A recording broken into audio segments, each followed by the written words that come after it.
வணக்கம், நான் ஜிஎம்குமார் விஸ்வகர்மா. நீங்கள் பார்த்து கொண்டிருப்பது இலங்கையின் தமிழ். இந்த வீடியோவில் நாம் பார்க்க இருப்பது இஸ்லாமிய ஜிஹாதிகளை நடுங்க வைத்திருக்கும் ஒரு ஆங்கில திரைப்படம்.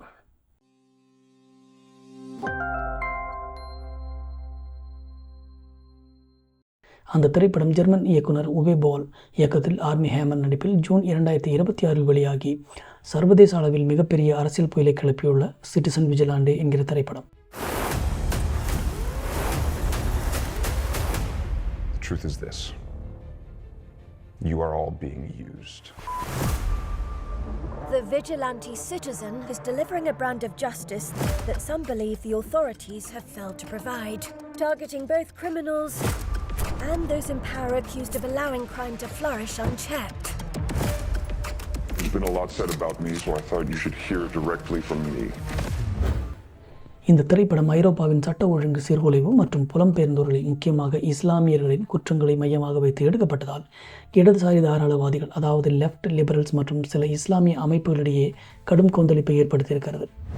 பொதுவாக ஹாலிவுட் சினிமாக்கள் என்றாலே அரசியல் நாகரிகம், பொலிட்டிக்கல் கரெக்ட்னஸ் மற்றும் முற்போக்கு சித்தாந்தங்களை ஓக்கிசம் மையமாக வைத்து தான் எடுக்கப்படும் என்பது நாம் அறிந்ததே. ஆனால் ஒட்டுமொத்த இடதுசாரி லிபரல்களையும் இஸ்லாமிய அமைப்புகளையும் உச்சகட்ட அதிர்ச்சிக்குள்ளாக்கி பிரிட்டன் முதல் ஜெர்மனி வரை ஒரு மிகப்பெரிய அரசியல் போரையை மூட்டியுள்ளது ஒரு புதிய ஆக்ஷன் திரைப்படம். அதுதான் சிட்டிசன் விஜிலாண்டே. தணிக்கை குழுக்களால் முடக்கப்பட்டு தியேட்டர்களில் ரிலீஸ் செய்ய தடை விதிக்கப்பட்ட இந்த படத்தை உலக பணக்காரர் எலான் மஸ்க் தனது எக்ஸ் தளத்தில் ரிலீஸ் செய்து ஒரே நாளில் 20 மில்லியன் பார்வையாளர்களை கடக்க வைத்து புயலை கிளப்பியுள்ளார். ஐரோப்பா இன்று ஒரு மிகப்பெரிய சித்தாந்த போர்க்களமாக மாறியிருக்கிறது. குறிப்பாக அமைதியான இஸ்லாமிய ஊடுருவல், அதாவது சைலண்ட் இஸ்லாமிக் இன்வேஷன் மூலம் ஐரோப்பிய நாடுகள் எப்படி மெல்ல மெல்ல இஸ்லாமிய மயமாக்கப்பட்டு வருகின்றன என்ற விவாதம் தற்போதைய உலக அரசியலில் மிக முக்கியமான ஒரு விஷயமாக இருக்கிறது. இந்த விவாதத்தின் உச்சகட்டமாக இடதுசாரி லிபரல்களையும் இஸ்லாமிய ஜிஹாதிகளையும் ஒரே நேரத்தில் நிலைகுலைய வைத்துள்ள ஒரு திரைப்படம் தான் சிட்டிசன் விஜிலாண்டே. இந்த படம் ஏன் வலதுசாரிகளின் மிகப்பெரிய ஆயுதமாக மாறியது? இஸ்லாமிய தீவிரவாத அமைப்புகளில் இது எப்படி அச்சுறுத்துகிறது? இந்த திரைப்படம் ஏன் வோக் தாராளவாதிகளின், அதாவது வோக் லிபரல்ஸினுடைய சிம்ம சொப்பனமாக மாறியது? இதன் பின்னணியில் இருக்கும் அதிர்ச்சி உண்மைகள் என்ன? முழுமையாக பார்ப்போம். ஐரோப்பாவின் இஸ்லாமிய மயமாக்கல் மற்றும் படத்தின் கதைக்களம். இந்த படத்தின் கதை மிகவும் நேரடியானது, ஆனால் தற்போதைய ஐரோப்பிய சூழலுக்கு மிகவும் நெருக்கடியானதும் கூட. அமெரிக்க இராணுவ வீரரான சாண்டர்ஸ் ஐரோப்பாவிற்கு வரும்பொழுது அங்கு ஒரு இளம்பெண் கொடூரமான கும்பலால் பாலியல் வன்முறைக்கு ஆளாக்கப்படுவதை பார்க்கிறார். அங்குள்ள சட்ட அமைப்பும் லிபரல் சிந்தனை கொண்ட நீதிபதிகளும் குற்றவாளிகளுக்கு எதிராக கடுமையான நடவடிக்கை எடுக்காமல் மெத்தனமாக செயல்படுகிறார்கள். இதனால் ஆத்திரமடையும் சாண்டர்ஸ் சட்டத்தை தன் கையில் எடுத்துக்கொண்டு அந்த பாலியல் குற்றவாளிகளையும் அவர்களுக்கு பின்னணியாக இருக்கும் நெட்வொர்க்குகளையும் தனி ஒருவனாக வேட்டையாடத் தொடங்குகிறார். இந்த வேட்டையே சிட்டிசன் விஜிலாண்டே. பல ஆண்டுகளாக ஐரோப்பாவிற்குள் தஞ்சம் புகுந்த அகதிகள் மற்றும் புலம்பெயர்ந்தோர்களின் ஒரு பகுதியினர் அங்குள்ள கலாச்சாரத்தோடு இணையாமல் ஐரோப்பாவையே இஸ்லாமிய மயமாக்க முயல்வதாக வலதுசாரி அமைப்புகள் தொடர்ந்து குற்றம் சாட்டி வருகின்றன. சிட்டிசன் விஜிலாண்டே திரைப்படம் இந்த சைலண்ட் இன்வேஷன் என்ற கருத்தாக்கத்தை மிக வெளிப்படையாக எந்தவித ஒளிவு மறைவுமின்றி திரையில் காட்டியுள்ளது. இந்த படம் ஏன் இவ்வளவு பெரிய சர்ச்சையானது என்றால், இயக்குனர் உவே போல் காட்டியுள்ள சில துணிச்சலான அதே சமயம் சர்ச்சைக்குரிய காட்சிகள் தான். குற்றவாளிகளுடைய பின்னணி. படத்தில் காட்டப்படும் பாலியல் குற்றவாளிகள் மற்றும் வன்முறையாளர்கள் பெரும்பாலானோர் ஐரோப்பாவிற்குள் சட்டவிரோதமாக நுழைந்த இஸ்லாமிய மற்றும் பிற நாட்டு புலம்பெயர்ந்தோர்கள், அதாவது மைக்ரன்ட்ஸ். ஷரியா சட்டம் பற்றிய வசனங்கள். ஒரு குறிப்பிட்ட காட்சியில் பாலியல் குற்றத்தில் ஈடுபட்ட ஒரு இஸ்லாமிய இளைஞனின் குடும்பத்தினர் ஐரோப்பிய பெண்கள் குட்டையான ஆடை அணிவதால் தான் பாலியல் வன்கொடுமைகள் நடக்கின்றன என்றும், நாங்கள் இங்கு ஷரியா சட்டத்தை அமல்படுத்துவோம் என்றும் வெளிப்படையாக பேசுவது போலவும் காட்டப்பட்டிருக்கிறது. நீதிபதிகளினுடைய மெத்தன போக்கு. வன்கொடுமை செய்பவர்களை அவர்கள் சூழ்நிலையால் பாதிக்கப்பட்டவர்கள், அவர்களுக்கு மனநல ஆலோசனை தான் தேவை என்று விடுவிக்கும் இடதுசாரி நீதிபதிகளையும் இந்த படம் மிக கொடூரமாக நையாண்டி செய்துள்ளது. இதனால்தான் இடதுசாரி ஊடகங்கள் இந்த படத்தை இனவரி மற்றும் இஸ்லாமோபோபிய பரப்புரை படம் என்றும் கடுமையாக விமர்சிக்கின்றன.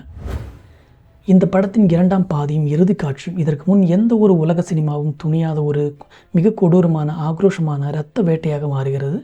நாயகன் சாண்டர்ஸ் வெறும் பாலியல் குற்றவாளிகளை மட்டும் சுட்டுக்கொண்டு தன்னுடைய பழியை தீர்த்து கொள்ளவில்லை. மாறாக இந்த மிருகங்களை பெற்றெடுத்து அவர்களுக்கு புகலிடம் கொடுத்து ஐரோப்பிய பெண்கள் ஆடை அணிவதால் தான் வன்கொடுமைகள் நடக்கின்றன, நாங்கள் இங்கு ஷரியா சட்டத்தை தான் அமல்படுத்துவோம் என்று கொழுப்புடன் பேசக்கூடிய, தங்களுடைய கடவுளுக்காக விபச்சாரம் அல்லது கற்பழிப்பு செய்கிறோம் என்று சொல்லக்கூடியவர்களுக்காக அவர்களின் ஒட்டுமொத்த குடும்பத்தையும் வேரோடும் வேரடி மண்ணோடும் மிக கொடூரமாக வேட்டையாடி கொண்டு குவிக்கின்றான். சாண்டர்ஸின் துப்பாக்கியிலிருந்து வெளிவரும் தோட்டாக்கள் அந்த இஸ்லாமிய குற்றவாளிகளின் குடும்பங்களை துண்டு துண்டாக சிதறிக்கின்றன, பெண்கள் என்று கூட பார்க்காமல். தவறு செய்தவன் மட்டுமல்ல, அதற்கு துணையாக நிற்கும் அவனது ஒட்டுமொத்த கூடாரமும் அழிக்கப்படும் என்பதை இந்த இறுதி காட்சி இரத்தமும் சதையுமாக அப்பட்டமாக காட்டுகிறது. இயக்குனருடைய பார்வை குற்றவாளிகளை உருவாக்குவதிலும் அவர்களை காப்பாற்றுவதிலும் அவர்களின் குடும்பங்களுக்கும் அந்த மதவாத சித்தாந்தத்திற்கும் பங்குண்டு என்பதை இயக்குனர் உவே பால் இந்த வன்முறை காட்சிகள் மூலமாக மிக தீவிரமாக பதிவு செய்துள்ளார்.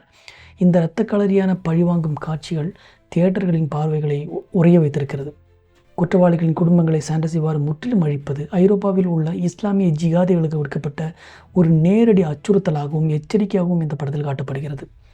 சட்டத்தின் ஓட்டைகளை பயன்படுத்தி தப்பிக்க நினைக்கும் தீவிரவாத கும்பல்களுக்கு அவர்களின் வேர்கள் அழிக்கப்படும் என்ற பயத்தை இந்த இறுதி காட்சி உண்டாக்குகிறது. வலதுசாரிகளுடைய எழுச்சி. இந்த கொடூரமான பழிவாங்கல் காட்சி ஐரோப்பாவில் உள்ள வலதுசாரிகளை நேரடியாக தூண்டி தங்களை பாதுகாத்து கொள்ள சட்டத்தை கையில் எடுத்து ஆயுதம் ஏந்த வேண்டும், ரைசர் ஆர்ம்ஸ் என்ற ஒரு செய்தியை அழுத்தமாக பதிவு செய்கிறது. இடதுசாரி அரசாங்கங்களை நம்பி பலனில்லை, பொதுமக்களே ஆயுதங்களை ஏந்தி போராட வேண்டும் என்ற இந்த துணிச்சலான காட்சிகள் தான் தாராளவாத ஊடகங்களை, லிபரல் ஊடகங்களை நடுங்க வைத்து இப்படத்திற்கு தடை விதிக்க காரணமாக அமைந்துள்ளது. ஜெர்மனியின் தடையும் எலான் மஸ்கின் என்றையும், வலதுசாரிகளின் எழுச்சியும் ஜிஹாதிகளுக்கு விடுக்கப்பட்ட எச்சரிக்கையும்.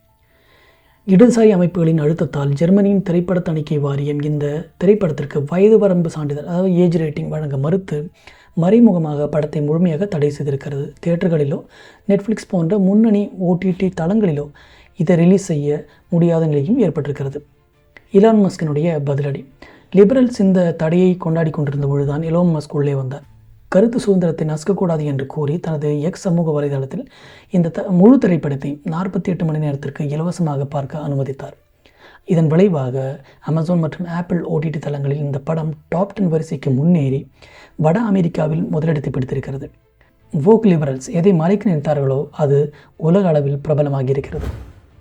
இதில் இருக்கக்கூடிய கொடூரமான காட்சிகள் தான் உலக அளவில் இருக்கும் வலதுசாரிகளை உச்சகட்டமாக தூண்டியிருக்கிறது. பல ஆண்டுகளாக ஐரோப்பிய ஊடகங்கள் மறைத்து வைத்திருந்த குரூமிங் கேங்ஸ் மற்றும் இஸ்லாமிய தீவிரவாதத்தின் உண்மையான முகத்தை இந்த படம் தோலுரித்து காட்டியுள்ளதை வலதுசாரிகள் கொண்டாடி வருகின்றனர். அதே சமயம் ஐரோப்பாவில் வாழும் இஸ்லாமிய ஜிஹாதிகளுக்கு இந்த திரைப்படம் ஒரு நேரடி எச்சரிக்கையாகவும் அச்சுறுத்தலாகவும் மாறியுள்ளது. தங்களை பாதிக்கப்பட்டவர்கள் என்று காட்டி, அதாவது விக்டிம்ஸ் என்று சொல்லிக்கொண்டு சட்டத்தின் ஓட்டைகளை பயன்படுத்தி தப்பித்து வந்த தீவிரவாத கும்பல்களுக்கு பொதுமக்கள் தங்களை பாதுகாத்துக் கொள்ளும் விஜிலாண்டி முறையாக மாறினால் என்ன நடக்கும் என்பதை இந்த படம் காட்டியுள்ளது, எச்சரித்துள்ளது. இதனால் பல இஸ்லாமிய அமைப்புகள் இந்த படம் தங்களுக்கு எதிரான வன்முறையை தூண்டும் வகையில் இருப்பதாக கூறி ஐரோப்பிய நாடுகளில் போராட்டங்களை நடத்தி வருகின்றன. இந்த திரைப்படம் தற்போதைய உலக சினிமாவின் மிகப்பெரிய சித்தாந்த பிரிவினையை வெளிச்சம் போட்டு காட்டியுள்ளது. பிரபல சினிமா விமர்சகர்கள் இந்த படத்திற்கு வெறும் 6% மதிப்பெண் வழங்கி இது பண்பாடற்ற ஆபத்தான படம் என்று முத்திரை குத்தினர். ஆனால் சாதாரண பொதுமக்கள் மற்றும் சினிமா ரசிகர்கள் இதற்கு 93% மேல் ஆதரவு தந்துள்ளனர். ஐரோப்பாவில் நடக்கும் நிஜ கால குற்றங்களையும் அரசியல்வாதிகளின் ஓட்டு வங்கி அரசியலையும் காவல்துறை மூடிமறைக்கும் உண்மைகளையும் இந்த திரைப்படம் ஒரு ரிலீஸ் வால்வை போல வெளிப்படுத்தியதாக ரசிகர்கள் கமெண்ட் செய்து வருகின்றனர். சினிமா என்பது வெறும் பொழுதுபோக்கு மட்டுமல்ல, அது சமூகத்தின் கண்ணாடியும் கூட. சிட்டிசன் விஜிலாண்டி திரைப்படம் எழுப்பியுள்ள கேள்விகள் மிகவும் அசாத்தியமானவை. கருத்து சுதந்திரம் என்ற பெயரில் எல்லாவற்றையும் அனுமதிக்கும் இடதுசாரிகள் தங்களுக்கு பிடிக்காத ஒரு கருத்தை கொண்ட படத்தை தடை செய்ய நினைப்பது ஏன் என்ற கேள்வியையும் இது எழுப்பியுள்ளது. இந்த திரைப்படம் பற்றி உங்களுடைய கருத்து என்ன? குரூமிங் கேங்ஸ் மற்றும் புலம்பெயர்ந்தோரின் குற்றங்களை சினிமாக்கள் வெளிப்படுத்துவது சரியா தவறா? கீழே கமெண்ட் செய்திடுங்கள்.